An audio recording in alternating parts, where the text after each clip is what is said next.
Today we do something a bit different from the usual. In fact, I received the first informal request for talking about a specific topic from a Facebook user whose name I don't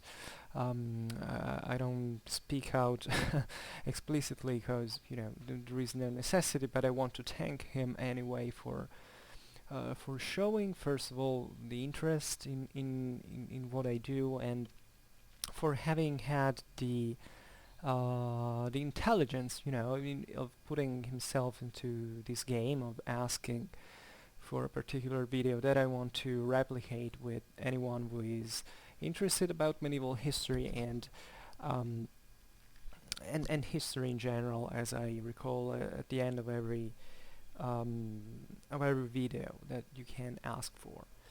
And today, and this person asked me to drop any video I can on the Hohenstaufen dynasty, on the Staufer also called, which is a demand that would require definitely a more detailed video than the one I'm doing right now, and I'm sure there will be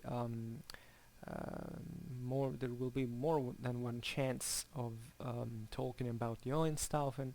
I made a lot of videos up to now, but not even one about them specifically, but I recalled them many times because obviously they were so important that they entered in great part of low medieval European history, and therefore we already got to know them a little bit. However, for today, and this is an experiment, I would like to talk about without any further planification about the Hohenstaufen dynasty in its entirety. Obviously, not telling the story of every single king, of every single family member that had so much importance.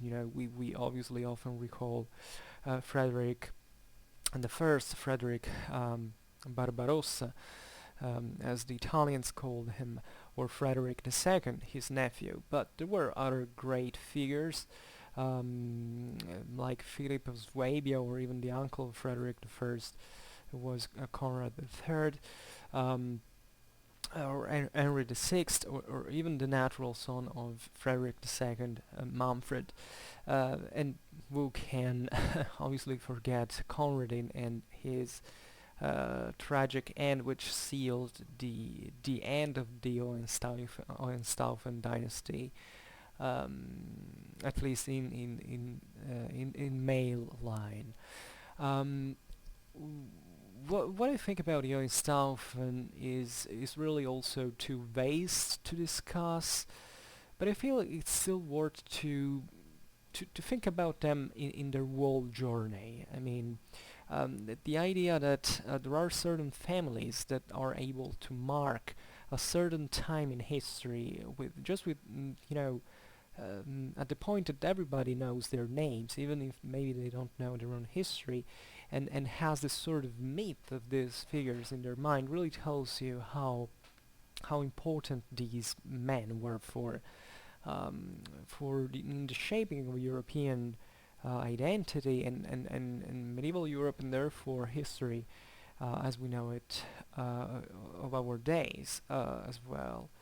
And I think it's useful to think at the Hohenstaufen in the whole comprehensive story that they had, not just because it's a very dramatic story, at least in the way it ended, but also the middle parts and even in the beginnings were not so easy. You can argue that all great dynasties had to struggle in history to emerge and to keep power, and this is indeed true. But what I find fascinating about the Hohenstaufen dynasty, as well as the one of the Habsburgs that were a bit of their heirs in the end, is how these people rose from from a relatively obscure background, compared to other dynasties that had maybe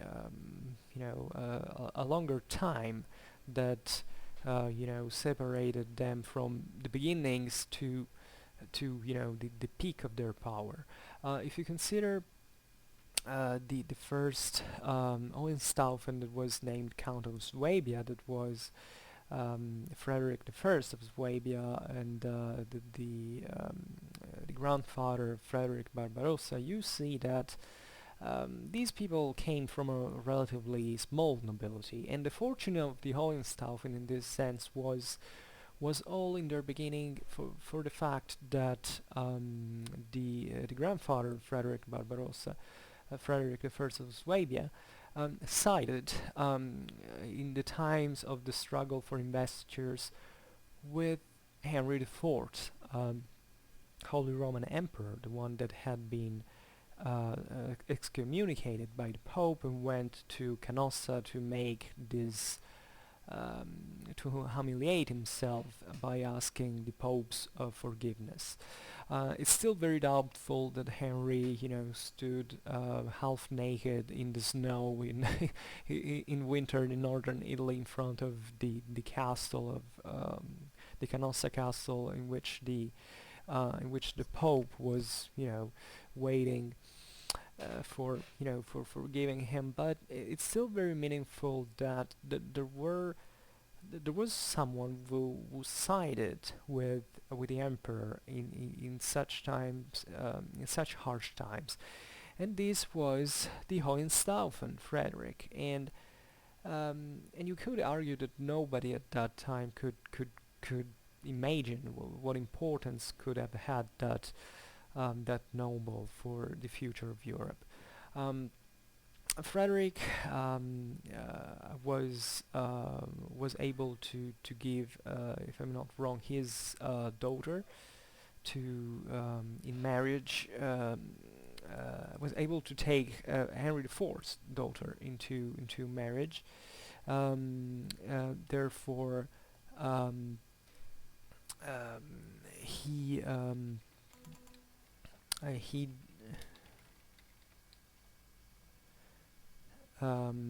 could indeed rise in power and in excuse me for this noise, I hadn't checked before if everything was closed here. Yes, now it is. And therefore he rose to power, and his son Frederick II, Duke of Swabia, would had this ambition of becoming emperor himself. And it was a very harsh struggle at the time with other German nobility that eventually prevented Frederick II to become king. Also because he got blind at the siege of Nuremberg, and in order to become king, one of the requirements was to have physical integrity. Also because was this idea that it's not an entirely Christian thing, or not even a tradition that rose from a purely medieval background, but let's say that probably there was much also in Germanic tradition that influences this idea that the leader, the king, has to be mainly a military leader. I mean, and that was a pretty fitting idea for the time, let me tell you, because warfare was continuous, and there was indeed a lot of necessity to have strong, fit men. However, this was a convention that if you lost an eye, as it happened to the father of Frederick Barbarossa, you couldn't be crowned king. But this there were other kings. Lothar of Supplenburg was eventually elected in his place. However, there is some striking similarity at this point with another dynasty that had ruled over, let's say, over Germany, or over the empire, that were the Ottonians. And the similarity is that Otto the First, as well as Frederick the First Barbarossa, actually had the pretty skilled fathers will build a lot of base for their future expansion. You can make analogies also with Philip II and Alexander III of Macedon if you want to go back into classical times. But it's still very important to remember that much of the political in-game in Germany at that time was also based on this ability of, and not just in Germany, but in Europe at the time, in strengthening your power through a good administration of properties, and in that case by the building of many castles. Frederick II left his son with a lot of very structured territories, as well as Henry of Saxony did with his son Otto back in the days. And eventually Frederick the First became king actually after his uncle had managed to become king first. We're talking about Conrad III. He was the first of the son of Frederick the First, so his father's brother. And that's, the moment in which European history really starts to change. And it starts changing from Germany because this political instability was also caused partly by the fact that the Sicilian dynasty had extinguished. The church had won the struggle for investitures.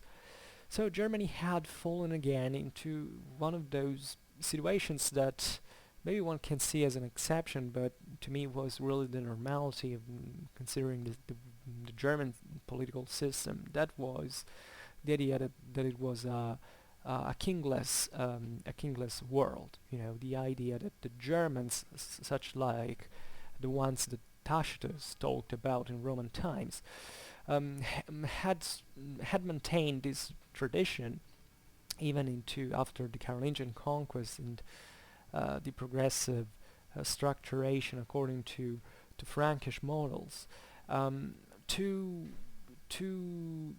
had the tradition to basically name a king only when only in times of troubles, essentially when a military chief was needed. And it was a situation that you can't really equate with one of the classical world, at least of ancient Germany. But let's say that much of that system was still felt. The Germans didn't like a strong centralized authority. They refused it as a sort of cultural legacy from their past. And we don't have to think about 12th century Germany as something extremely different from one of the past centuries, meaning that even after Carolingian conquest and many lands had been transformed, even the landscape had been transformed because obviously there were a lot of bonifications, a lot of forests were started being cut down, but the average landscape wasn't that different from the one that you could imagine at the time of the Merovingians. And we must say about Germany as well that although the vassalic beneficiary system had been imported by the Franks, in the German lands there wasn't really a feudalism like the one in France. Obviously, the one of French feudalism was the top at the time of feudalism of any form in terms of political, social, and economical organization. And Frederick I, I'm just pointing out random things about the Hohenstaufen, trying to go into a chronological order just to chat a little bit about them, and throwing in interesting topics I might deepen one day in a dedicated video. Frederick I was the first guy that basically imported the real feudalism, let's say, the real French feudal model into Germany. Which means that it was a very bold move because and that which only a strong, determined king could do, because exactly of that same reason I was talking about you before. The fact that the Germans didn't like a verticized society, and feudal society was definitely vertical. You know, there was very few people who owned a lot, and the others had to be kept down. But Germany already at that time was made up of lots, of hundreds, even more than 1,000 small lordships that altogether made, however, a pretty formidable mass. And this idea of a king who would structure even more solidly, a system that they had, already accepted with difficulty, was seen obviously as something negative. Frederick, however, was managed to rise in this sense because he had very good estates, as we named before, very powerful lands, and feudalism was instrumental to the building of a military aristocracy, a professional military aristocracy that could serve the king into military campaigns. If you look at Western Europe at the time, you had France, you had England, you have something that starts developing pretty well also in Castile, and etc. And you can argue that in order to make a policy of power at that time, you necessarily needed a professional mounted aristocracy who was meant to follow the king into battle, into campaign. Because one thing is putting together a bunch of peasants or conscripted infantry that, can make a few kilometers to go fight once a year, which is already too much, and then coming back home. Another thing is to pursue an imperial policy with an army, with a mobile army of professionists that can can move across Europe like Frederick was meant to do. And he had the power, the strength, the charisma, the political ability to build something like that. And traditionally speaking, the German ability already had this duty towards the king. Theoretically speaking, Saxony, Bavaria, Thuringia, etc. had to send troops to the king once the king asked them. It had always been a highly debated thing, and there was actually not even formalization in this process, meaning that there was a lot of political, a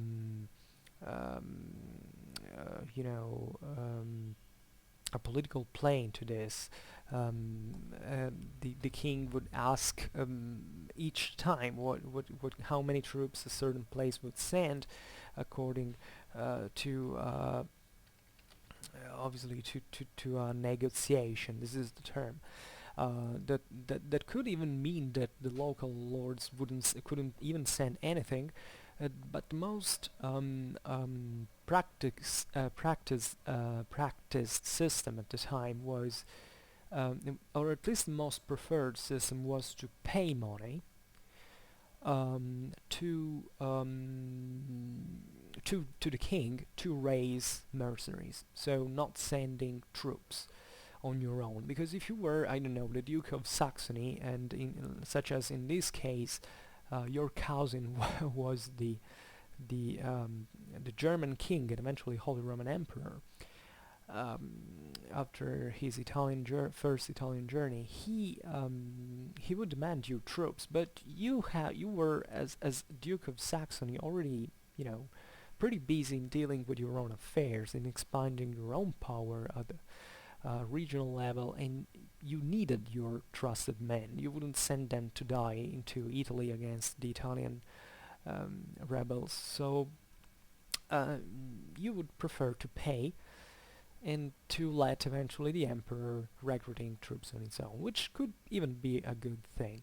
The only exception into this was for the ecclesiastical princes. As you know, Germany had very large ecclesiastical estates. German bishops were quite warlike, and especially as it had already happened elsewhere, the clergy would see the figure of the emperors with more sympathy than one than what the lay princes would.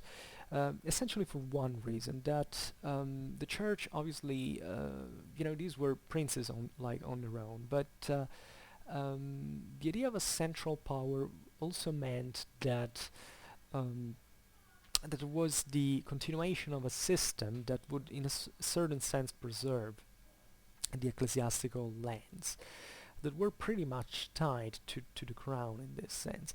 Since lay nobility instead was quite voracious and aggressive, this ecclesiastic thought that without a king, without a head in the kingdom, these local laymen, lay nobles would invade their lands and erode them. So there was this siding of the bishops and archbishops from the side of the king. In fact, many most of the knights that Barbarossa would lead into Italy, aside mercenaries, were made up of bishops, and even the defeat, famous defeat of Legnano in 1176 against the Lombard League was actually caused because the king hadn't received in time or at all, telling the truth, the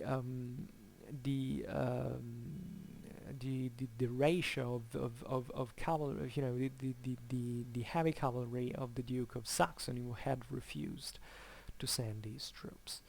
And Frederick, in this sense, when we talk about the Hohenstaufen, there is a lot of debate, especially, and curiosity that I've seen among the public about Frederick II, was conceived, which is indeed a much more fascinating figure compared to the one of his grandfather, up to a certain point. And especially what is interesting of Frederick is the second is this idea that he had, in addition to his grandfather, the kingdom of Sicily. So one would be automatically prone to say, well, if Frederick I was so powerful, then his nephew, with one of the most important kingdoms of Christianity added to his domains, would be even more powerful. But as I will recall later, this wasn't really the case. I mean, Frederick I was probably the most powerful German king in relative terms in the Middle Ages, meaning that he definitely had a huge power that is often overlooked also in terms of international policy at that time, because usually you recall Frederick for his wars against the Italian cities and for his accidental death into at the beginning of the Third Crusade. But telling the truth, if you look at the political events of Europe and the Mediterranean, you see that at that time the German kingdom, embodied by Frederick and his domains, was actually probably the most influent kingdom in Europe. Even France, that was quite rapidly on the rise, was still busy into trying to kick out the English from the north and in conquering the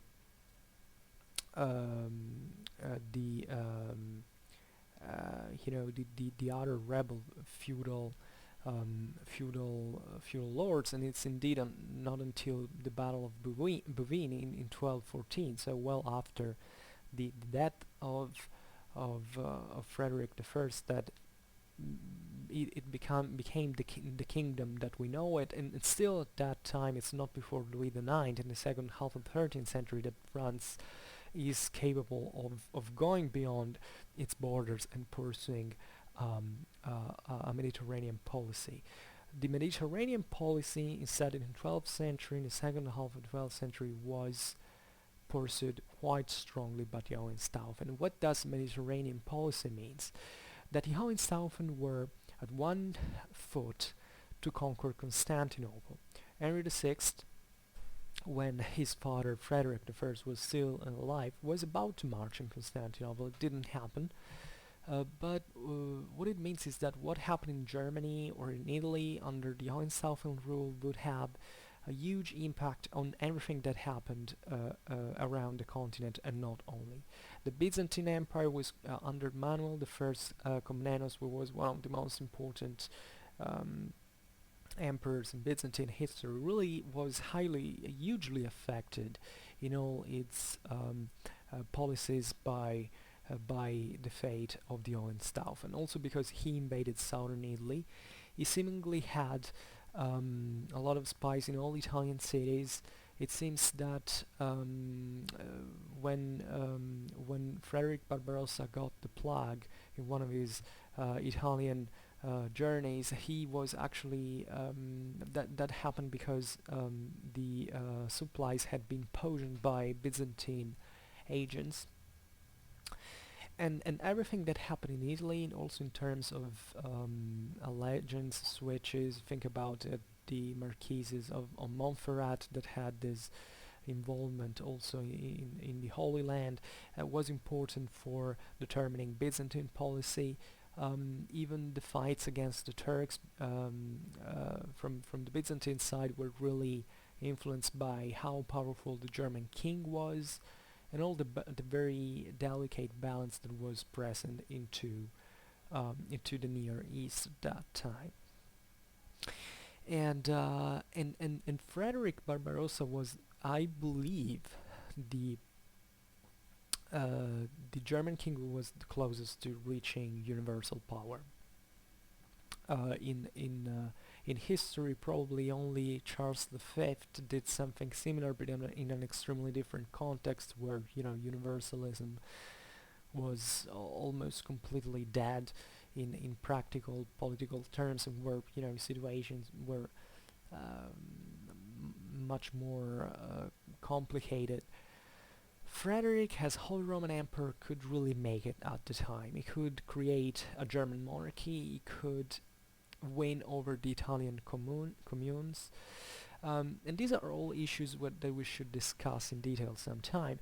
But most importantly, he was about to reunite Constantinople, so East and West, and to the Western Empire, and even he was still, after the defeat against the Italians, he had still the power to go into a crusade. I mean, they had an extraordinary power at that time. The Hohenstaufen were really there, and obviously the famous marriage with Constance of Hauteville, who was the last heirs of the Norman kingdom of Sicily with Henry VI, a marriage from which Frederick II would have been born.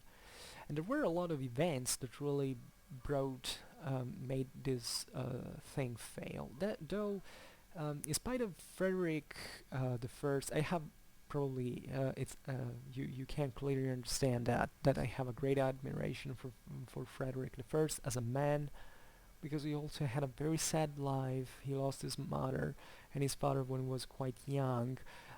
He was really a guy who made it through through skill and determination.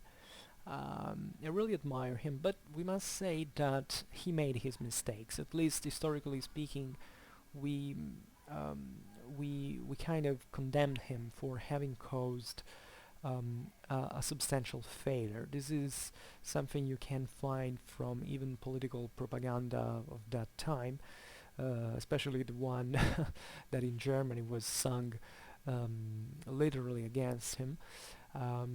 This idea that a German king would be so stubbornly focused on, taking out these Italian rebels that in one song of the 12th century are compared to little ants, because there were so many little city-states that, however, were endless, and even a lion like Frederick the First couldn't win against them, and he would eventually ruin everything for them. And relatively to the Italian communes, I don't think that Frederick was really strategically doing something wrong. I mean, I think that was a time in the history of the Italian communal development that these cities could still fit into, into the order of a kingdom. I think at the time of Frederick II, the Italian cities couldn't be controlled anymore, in spite of Frederick's policy that we will be seeing. But under Frederick I, it was still possible to engage the Italian, to involve and to co-opt, let's say, the Italian cities into a broader imperial policy. This because, telling the truth, the Italians weren't really against the Holy Roman Emperor.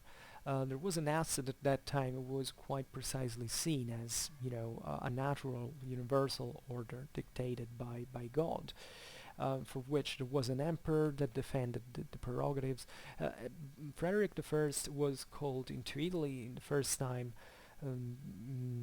besides because of the Romans had kicked out the Pope out of Rome, but also because certain cities in northern Italy were lamenting the fact that Milan was expanding excessively, and therefore they had been asking for the emperor's help. But the problem with Frederick was really that he went with iron fist against the Italians. He came there, he defeated Milan, and at that point what he did was essentially using a too harsh policy on them. Because it was true that the emperor had rights and that these Italian cities had to pay literally everything to the emperor in theory. But in political practice this was impossible, and the Italians understood immediately that the Germans wanted to take everything they had. And the proof of this is that even the cities that had sided the with the emperor and were Ghibellines, therefore, so pro Hohenstaufen, sided against him and joined the Lombard League, headed by Milan. And you can see that there was a huge cultural difference at the base of that. I mean, surely Frederick was one of the most skilled politicians at that time.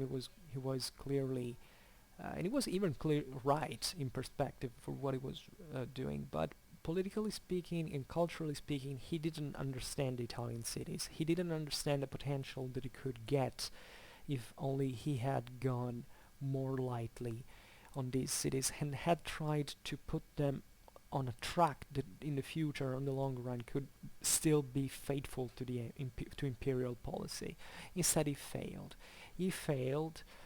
Milan was destroyed, but it was reformed because they were full of resources, full of people, full of money, and they waged war again and again. Frederick descended many times into Italy, finally to be defeated, as we were saying before, at Legnano in Lombardy, and from that point he understood that there was nothing he could make. It would be interesting to wonder what he could do if he had won a Legnano, for instance, or if he had had more fortune. But I think he made a huge mistake in pretending a complete obedience and a complete submission and a complete prelevation of all and draining of all the resources that these cities were creating, were producing. And this failure was much bigger in perspective. I mean, you could argue it's highly hypothetical, even historically speaking, for the same natural resources to say, if he had been more or less in that way, things would have gone differently to Italy. But one of a much less debatable aspect of this is that all the resources that he invested into the Mediterranean were actually taken away from the unification of the creation of a German national monarchy, like the one of England or France. because really Frederick had the resources to do something like that. He, instead of waging war against the Italians, he had waged war against the Germans, the rebel vassals. He probably would have had the opportunity of creating a solid monarchy, and instead, as we know, German monarchy into the 13th century basically vanished. At least it took centuries to rebuild it, and there was never a time in which a single king ruled all over Germany. Again, so strongly has Frederick had managed to could have managed to do. Most famously, we recall, his enmity with relative enmity, telling the truth, with his cousin Harry the Lion, Duke of Saxony, who basically he fought against. And there's a lot of debate, because the problem is that he really Frederick didn't want to make war against him. It wasn't really, because historiographically speaking, this has been depicted as if as if Henry had huge ambitions of becoming, of deposing Frederick and becoming king. But telling the truth, the king of the Duke of Saxony was doing really a very few things, and Frederick was called against Henry from local ecclesiastical princes from the Rhineland and the Palatinate, because of matters of border, because obviously Henry had expanded in there, but he was doing something that everybody was doing at the time, everywhere in Germany. But since there were the ecclesiastics in the middle, Frederick was forced to intervene, because that tells you how much the ecclesiastical princes supported the royal power, and how the royal power was meant to support them in turn. And at that point, Frederick really went with iron fist. He was quite determined. He wanted to resolve problems at the root. But in that case, he didn't try at least to go at the root. I don't know if because he was acting against his cousin, or if he had other reasons. But what he did is that he confiscated all the feudal properties of Henry, except, in fact, his allodial properties. The allodial properties were those properties that were originally part of the family domains, on which not even the king could really claim anything.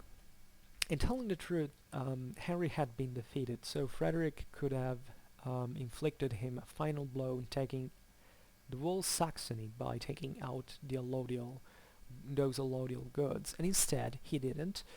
From those goods, Henry and Saxony expanded again, and eventually would become, a major obstacle to and a formidable opponent into the Guelph system that who opposed the Weiblingen, who were the Hohenstaufen pro-imperial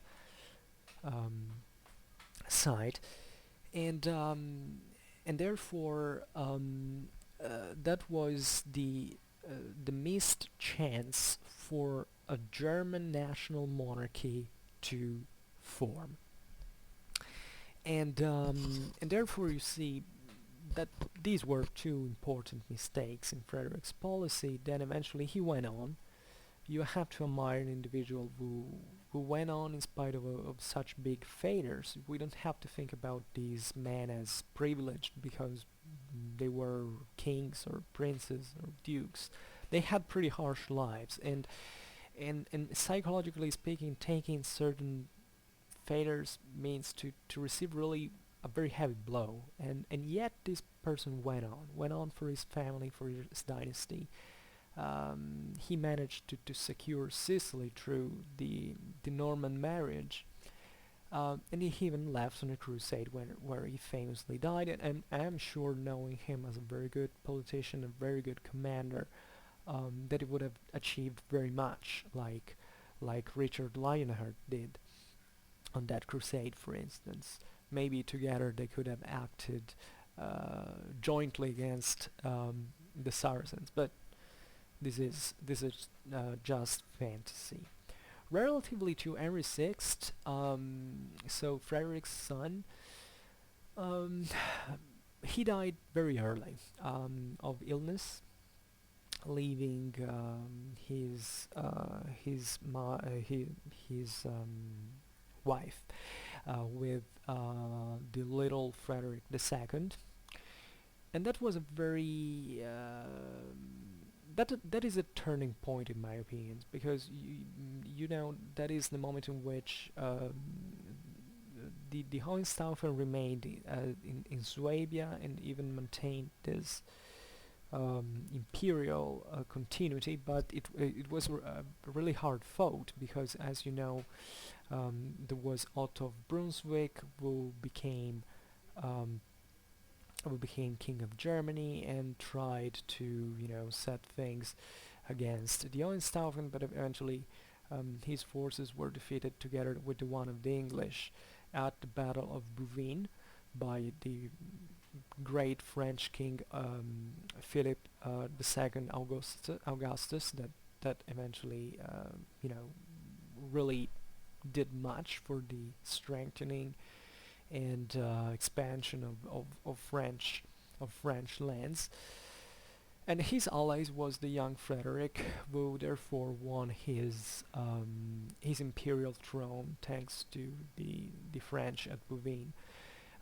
However, um, that crisis during which he was a minor, and where other German princes dealing, you know, with the imperial, you know, with the big politics, really had weakened even more the royal power in Germany.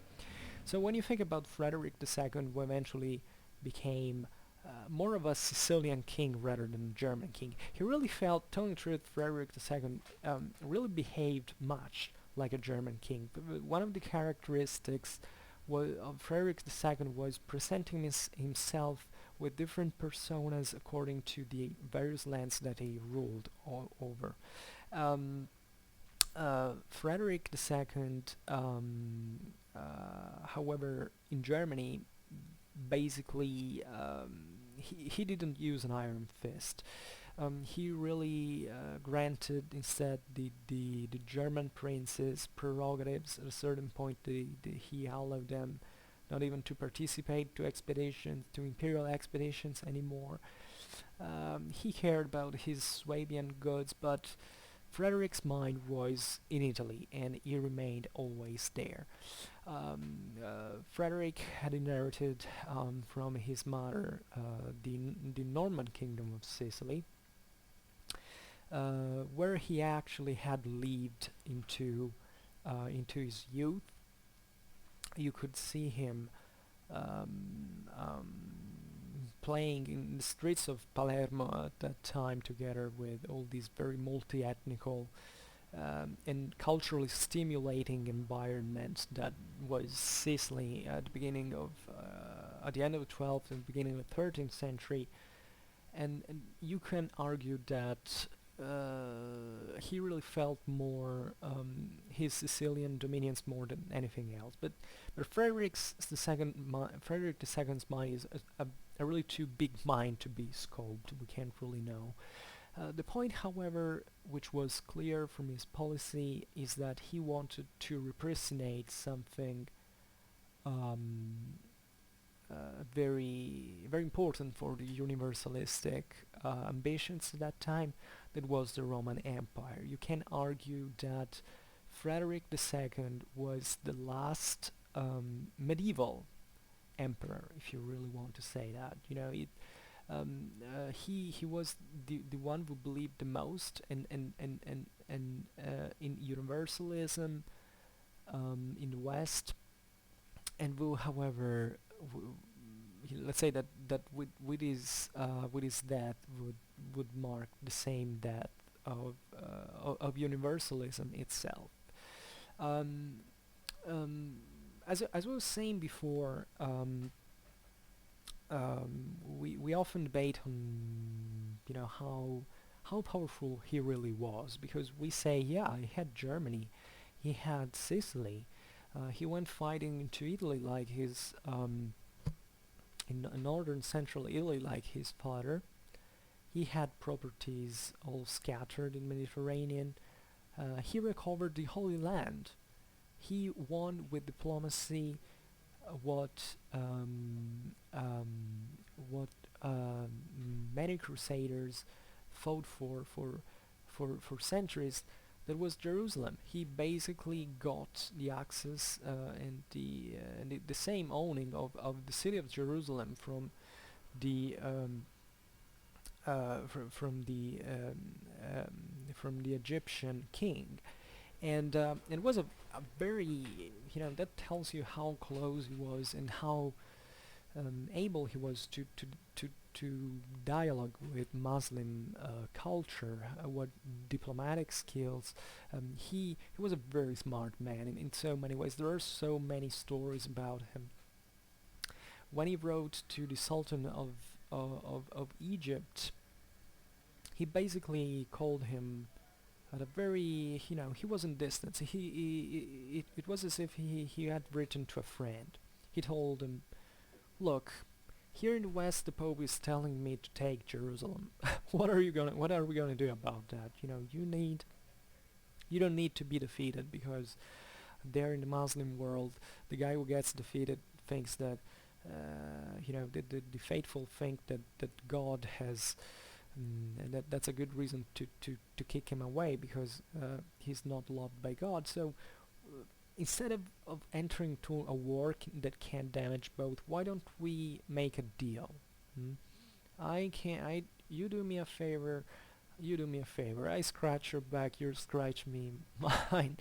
And that's how it really went. And the Sultan of Egypt, who was also a very smart man, understood, and they came to this deal. Unfortunately, the Pope was really angry, because the Pope obviously feared Frederick, because Rome felt choked between Germany and Sicily.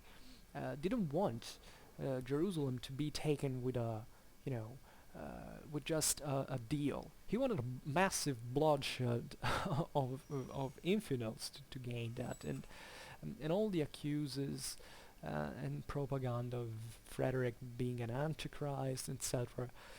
Pope would move war against him many times. His Frederick peninsulars, domains were often under attack, and there was a very great hate towards this man who wanted to recreate the Roman Empire by reforming the church. How reforming it? By making it stick to its original evangelic model. Mm? You have to think that the church of that time was at the peak of its of its secular power. Frederick had been raised by he had been taken essentially after his parents' death by Pope Innocent III as the adoptive son of the Pope. Innocent III was the most powerful Pope ever existed. Under him, the whole Europe and all the sovereigns bowed, because that was really the peak of the Pope's power in history. And Frederick was supposed to be the perfect pawn of the Church of Rome. Instead, when he grew old, he understood let's say he had very different ideas, and he wanted to take all the secular power that the church had gained to administrate a truly universal empire all over Europe, recreating the Roman Empire. And not surprisingly, he was inspired directly by Roman models. And the church obviously didn't want that. The church didn't want to come back at the times of St. Paul, very humbly and without all the immense dominions that the church had in the 13th century. And Frederick said, "What's wrong with that? That this is how it's supposed to be, even Christianly speaking." And that's why the popes really hated Frederick. It didn't give him a moment of rest, and this is the reason why, indeed, Frederick couldn't even show what potential his domains had, because all his energies were absorbed by this fight against the church. And the church would call all the princes of Europe to fight against the Holy Roman Emperor, who wasn't holy at all in their perspectives, but the Antichrist embodied, and therefore, and this was very mean, because it also blurred our understanding about Frederick. Frederick is a very enigmatic figure, very mysterious man in many ways, and what we have from history is either pro-Frederick propaganda or anti-Frederick propaganda, and you can't really balance the two things, and this is the reason why today we have still essentially a few works about him. The only scholars who talked about him consistently were Kantorowicz and Abulafia, who however can't be objective, because the same history is not objective relatively to Frederick. But you find the greatness of this man in so many things. He wanted to be a Roman emperor. He was, first of all, the last. This is also important when you think about the Hohenstaufens and Havens and how they declined. The idea that the Roman Empire kind of died with them.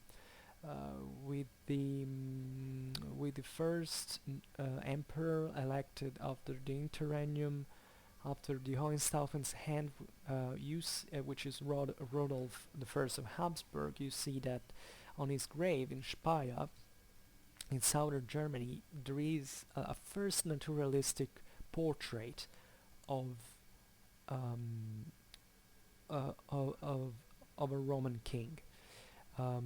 Meaning that Rodolph had wanted to picture himself, even though he felt a little bit as the heir of the Hohenstaufen and wanted to pursue their imperial policy as a German king. He's represented like a man, like he really was. Frederick represented himself as a Roman king, an immortal Roman king. He wasn't really picturing himself, he was picturing the immortal model of the universal idea of a Roman emperor. And accomplish the the very peculiar and singular juridical organization of the Sicilian kingdom. He was the first and only king in medieval history to claim full superiority over local rights. You know that in feudal Europe, of the rights of local communities. You know that in feudal Europe, basically the power of kings was accepted and legitimated, obviously by God, ideally speaking, but more pragmatically, it was legitimated in order to defend the rights and prerogatives of local communities, and this is the standard of the Ancien regime under this point of view. With the constitutions of Melfi, which is in southern Italy, into the Sicilian domains, Frederick instead claimed that his rights, and it's interesting, not as an emperor but as king of Sicily, were obviously always aimed to defend for God's will the rights of the communities, but exactly because he was the highest secular office chosen by God, he could overstep them, he could go beyond and forming new laws and imposing new laws, which is something that you find in the Roman right. Very interestingly, same Frederick's grandfather Barbarossa, together with the Italian jurists, had made very much to re-establish Roman law after um, centuries of oblivion into imperial administration. In order, probably this is where Frederick II got it from, the idea of creating an order that really didn't depend on that singular king, but was something universal, something eternal, as it was meant the Roman Rite from the times of Theodosius in the late Roman Empire, who was already a Christian, so he had written that code, eventually retaken by Justinian, as the so-called perpetua sanctio. That means a sort of perpetual order and sanction that would say this is law and you have to obey it, and you have to obey it because I'm the emperor, so I make the law because I'm chosen by God to do that, and everybody else on earth has to obey.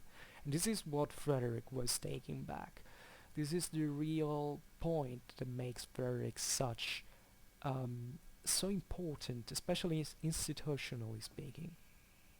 And what he wanted to do, strategically speaking, so in more political and military terms, was to recreate the Roman Empire with its own center in Rome, or if not in Palermo in Sicily, but preferably in Rome. And this is how we understand this from many sources, chiefly also the letters that he wrote to the Roman people, especially asking them to go against the Pope because he was accusing in turn the Pope of being an antichrist, and going against the wellness of the res publica, of the republic in Latin terms, and asking the Romans to regain this imperial grandeur of their ancestors by supporting him and making the world having a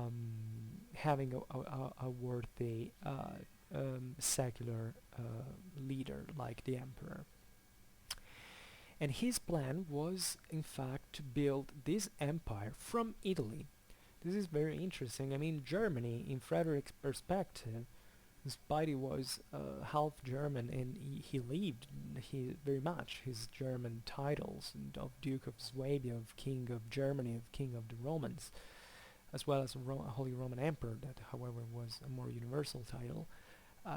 He saw Germany like as a province of this empire, because it was really meant to be like the old Roman Empire. However, differently from his grandfather, he really never even came close to building something like that, because first of all there were many other kingdoms on the rise at that time.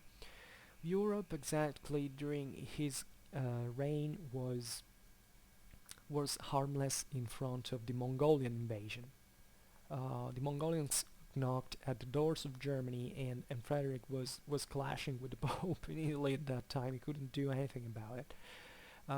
He had a Mediterranean policy, yes, but he didn't go even remotely close to take Constantinople, also because the Byzantine Empire at that time had been conquered by others, the French namely, and the Venetians.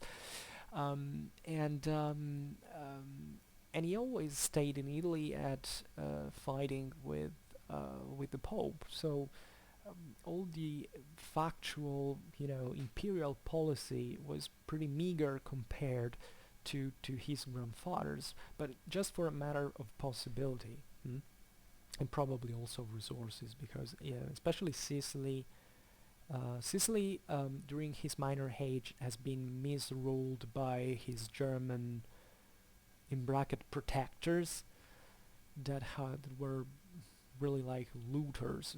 Were German nobility sent to Sicily to live off what they found there, and therefore when Frederick was old enough to rule, he had to reorganize everything, kicking out a lot of brigands, slaughtering also a bunch of Arabs that were raiding all over Sicily. And in the meanwhile, for instance, German princes had been on the rise, as we've seen, in spite of the defeat of Otto of Brunswick. And especially the Italian the Italian communes had grown consistently, and Frederick fought against them as well, very much, fighting. When I say that he fought against the Pope, he was fighting against him, but also and especially against the renewed Lombard League. I mean, the same Lombard League that had fought against his grandfather. And at that time, this is very interesting that although Frederick was so changing in his personas, the persona he chose against the northern Italians to crush their resistance was the one of his grandfather, the one of the Iron Fist. Not even Frederick II understood how to co-opt the Italians in order to make them, um, you know, friendly to imperial power. And we must say that even in his last years, when he was eventually defeated, most famously at the Battle of outside Parma, where he basically all his goods were taken by the Italians. He had built a city there called Victory, and was a huge blow. You can see that even the guys in northern Italy that had sided with him kind of abandoned him. And from that you can understand that even the support that he had got from the Italian Ghibellines was actually reliant on the fact that the odds between him and the Elves were in balance, and therefore there had to be a sort of support for him from a certain part that otherwise would have lost to the other. But when he lost, really, because he got defeated um, heavily by the Guelphs, even the Gibbelins basically turned on their own business and kind of abandoned him in part. So you can argue that he didn't come close to his grandfather's fortunes, and that when he died eventually, he really had felt the measure of of his own failure. Even though the Hohenstaufen dynasty didn't crumble all of the sudden eventually, not even after his death, things could go otherwise. But I think that when he died of malaria in Italy, he understood that it had been a failure. I think what it means for a Christian, because many people said, oh well, Frederick was an atheist because he was so well known, he had a radical thinking, he probably didn't believe in God. No, Frederick, hell yeah, did believe in God. He was a very true Christian, and think what it means for the sensibility, the moral sensibility of the time, the Christian sensibility of the time, what it meant to have fought basically your own life, to have killed so many people, to have seen all your friends dying and all this stuff for ultimately for nothing. And plus being the Holy Roman Emperor, so theoretically the most powerful person on earth. That was a stigma because it meant that God had failed him, had abandoned him, and had wanted him to end. And it's very interesting that there were at the time a lot of prophecies regarding the Antichrist. There was this idea, incumbent idea in the Middle Ages, that the world would end at a certain point, at least from someone's perspectives. And there is the famous southern Italian prophet. There was also quite a radical, that was Joachim from Fiore, who had predicted that Frederick was, the world would end when the Antichrist would have died. And since they were thinking in philopapal terms that Frederick was the Antichrist, there was a huge embarrass because Frederick died and the world didn't end. So the same people who had made those prophecies said, well, but then he wasn't the Antichrist. that's famous. There was a Parmesan um, um, monk called Salimbene who wrote exactly that. I was convinced that Frederick II was the Antichrist. He died, but according to the prophecies, the world should have ended at that point. The judgment should have arrived. Instead, it wasn't. So we were wrong all along. He wasn't the Antichrist.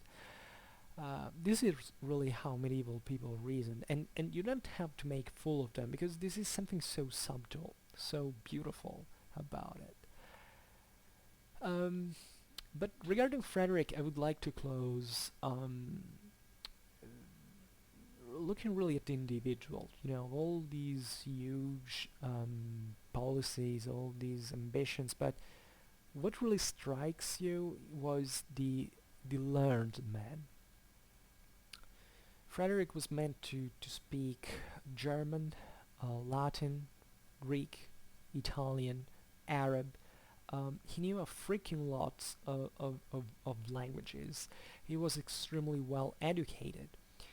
In Palermo, he had at his court, this beautiful court, the cultures of all the known world meeting there. He was gifted with a lot of manuscripts. He was very greatly versed man of science. Obviously, we have to think at science how it was conceived at that time. But he had a huge intellectual curiosity, and this cannot be disjuncted from his role. Like Wu, but the most powerful man on earth came to rule the world, um, wouldn't make himself questions about how what is life, what is this world made of, how we can how we understand what we have, something that we have because God gave it to us.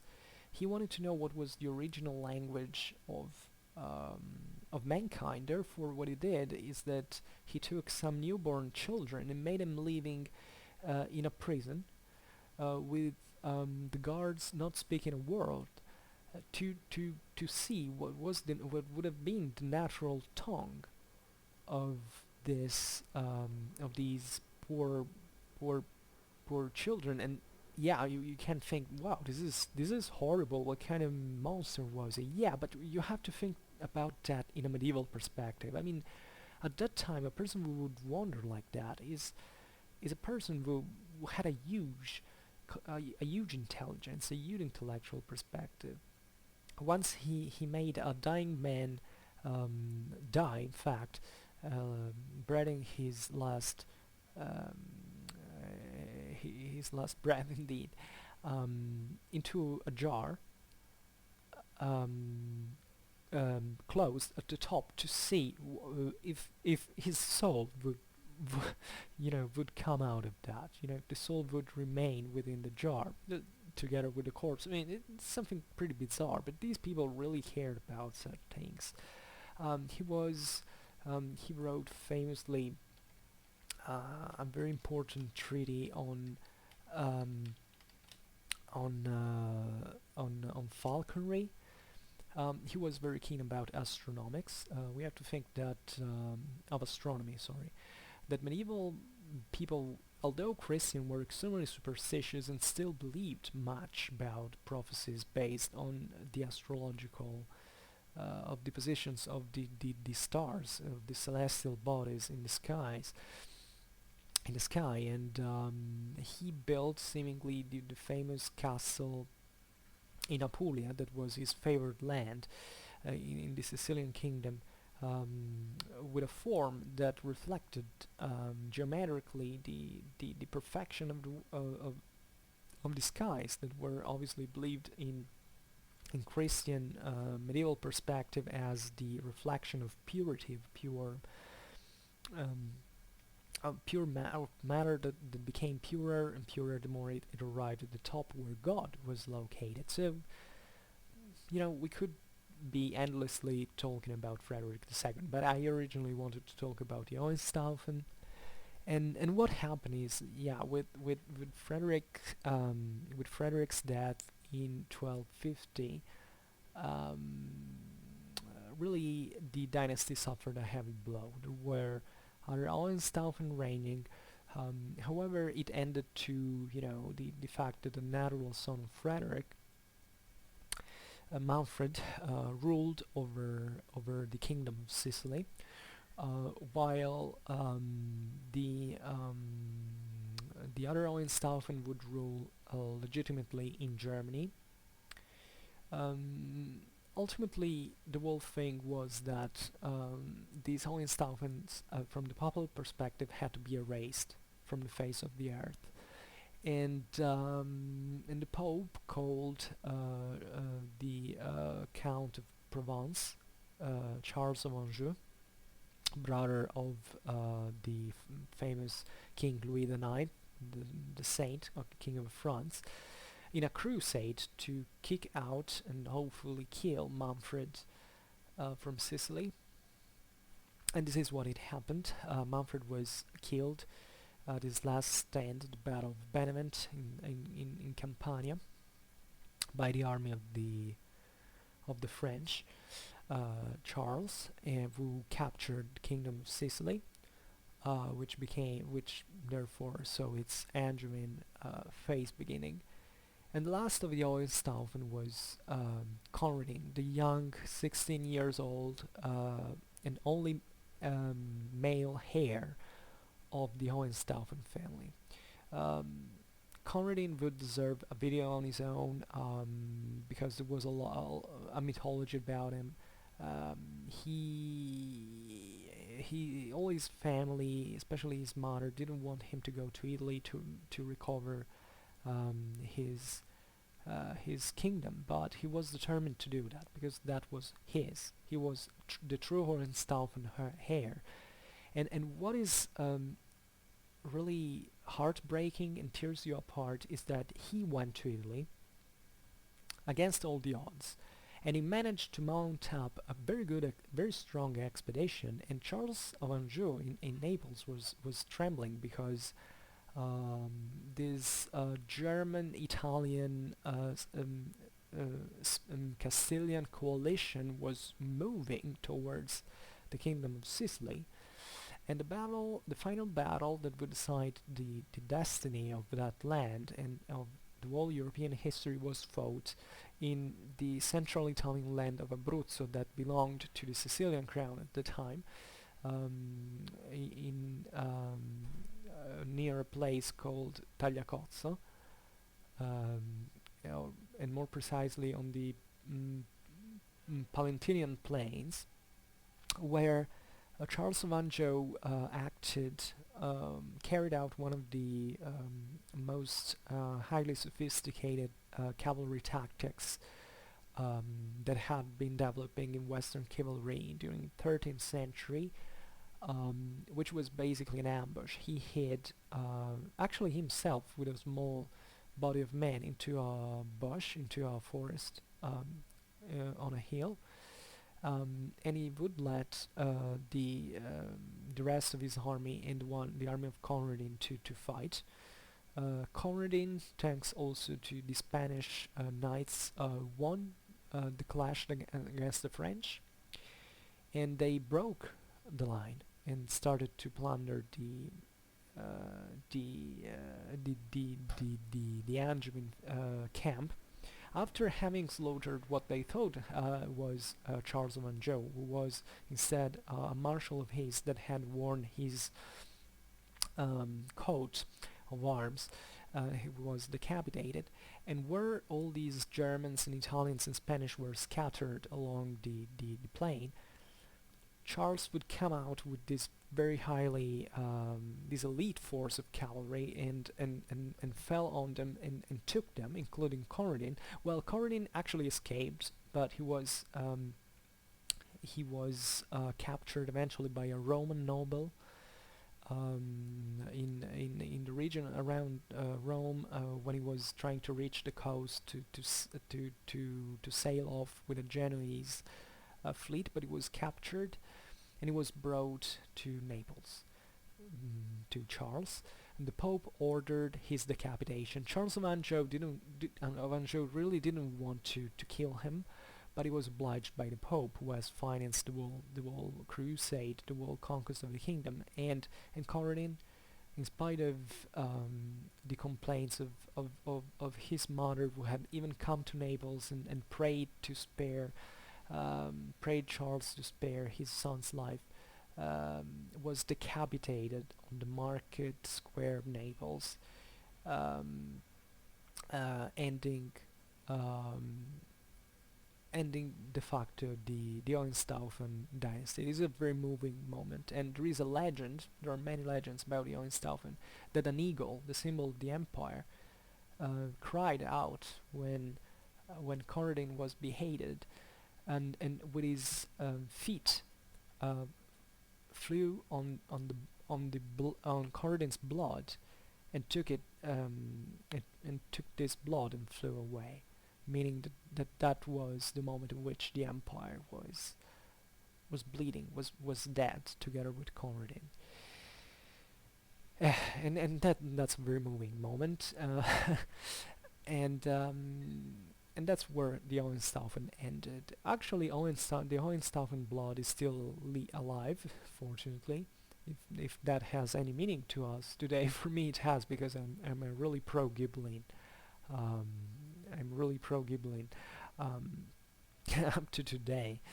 I wish the Germans had kept the Sicilian kingdom instead of the Angevins. Even if I like the Angevins as well, to tell the truth, I have nothing really personal against them.